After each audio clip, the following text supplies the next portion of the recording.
Assalamualaikum warahmatullahi wabarakatuh. Di dalam kehidupan ini ada yang tidak pasti. Apa itu? Sebuah kematian. Ada yang mengatakan bahwa kematian hanyalah berpisahnya ruh dengan jasad. Tetapi kematian itu adalah pintu menuju alam barzah. Ada cerita kemarin dari teman kita yang ada di Perumnas Ngabata Asri. Ketika dia tidur, malamnya tidur, paginya dibangunkan, langsung tiada, dipanggil oleh Allah. Ada orang yang meninggal dunia, dipanggil Allah saat dia tidur. Tetapi ada yang dipanggil Allah saat dia sedang berkendara. Ada yang dipanggil Allah saat dia sedang sholat. Ada yang dipanggil Allah saat dia bermain badminton. Artinya apa sih? Kematian itu bisa datang kapanpun, dimanapun, dalam situasi apapun.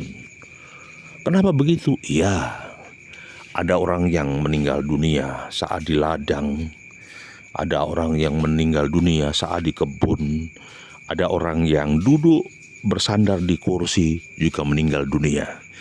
Secara medis ada yang mengatakan, aliran darah ke otak berhenti. Ada yang mengatakan, sakit jantung.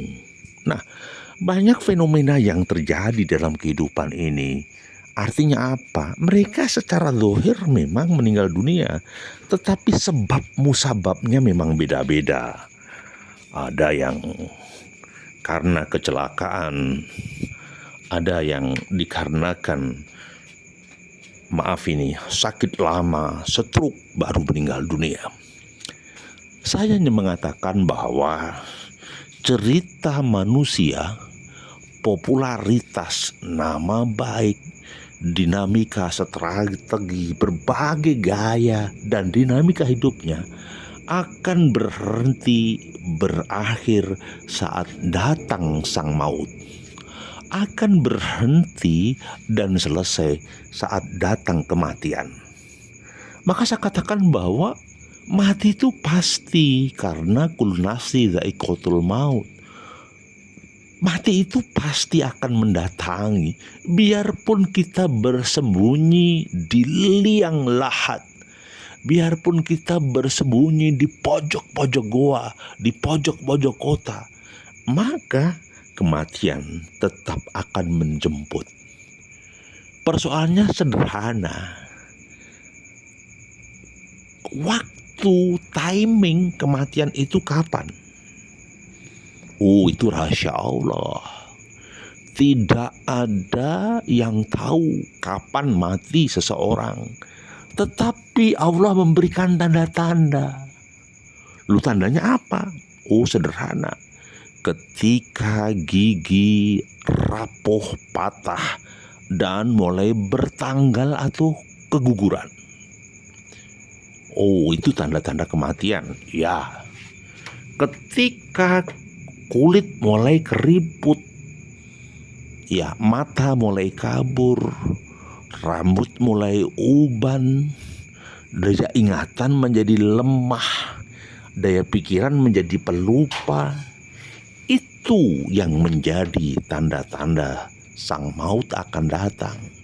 Tetapi orang mengesampingkan, orang lupa, orang tidak menyadari bahwa maut itu akan datang kapanpun. Tidak terkecuali. Bisa waliullah, bisa nabiullah, bisa orang soleh, bisa orang jahat. Loh, kenapa ada kematian? Ya, hukum kausalitas. Ada hidup, pasti ada mati. Ada muda, pasti ada tua. Ada awal, pasti ada akhir. Ada anak, pasti ada ibu. Ada bapak. Jadi kehidupan ini berkesinambungan. Kehidupan ini berkelanjutan. Tidak ada pada titik, tetapi pada koma. kehidupan dengan segala dinamikanya, kehidupan dengan segala keseriusannya, kehidupan dengan segala pernak-perniknya. Pasti ada dalam kehidupan ini. Ada cerita-cerita yang indah. Oke, tapi ada akhirnya. Maka kamu bisa kejar jabatan yang dahsyat, tetapi jabatan pun akan tamat. Kamu bisa jadi wakil raja, jadi DPR, jadi presiden, jadi menteri. Tetapi ketika kita diangkat sumpah jabatan, tapi suatu saat pun akan purna jabatan. Dengan kata lain apa?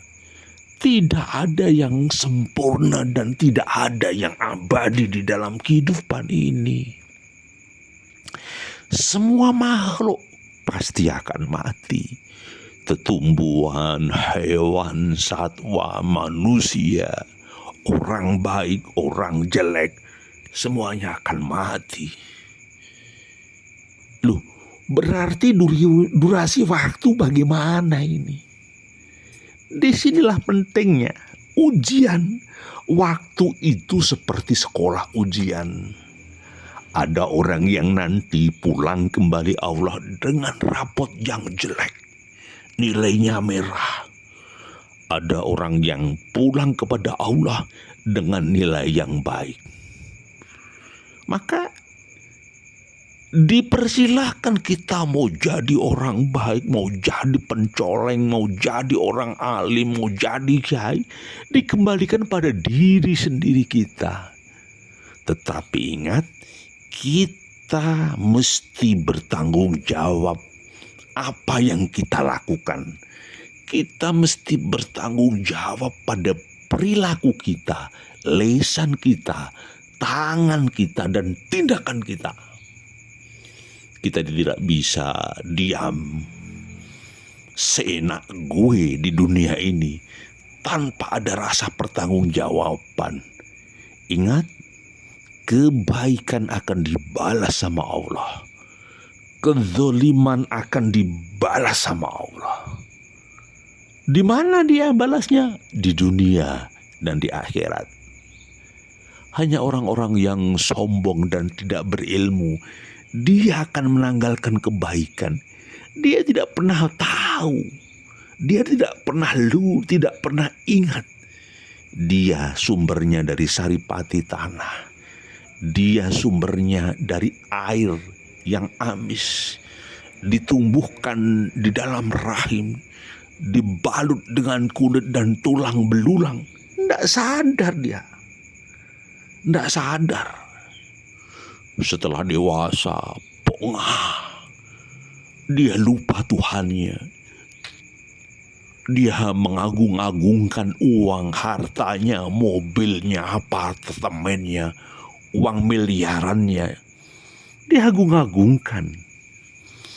Padahal ketika seseorang mati, sudah selesai, sudah purna, hancurlah angan, hancurlah impian. Oke, satu kesimpulan resume di malam hari ini. Hiduplah sesuka hatimu, tetapi ingatlah, engkau, kita, aku akan bertanggung jawab pada hidup itu sendiri. Apakah penuh dengan amalan kebaikan, apakah penuh dengan amalan kemungkaran.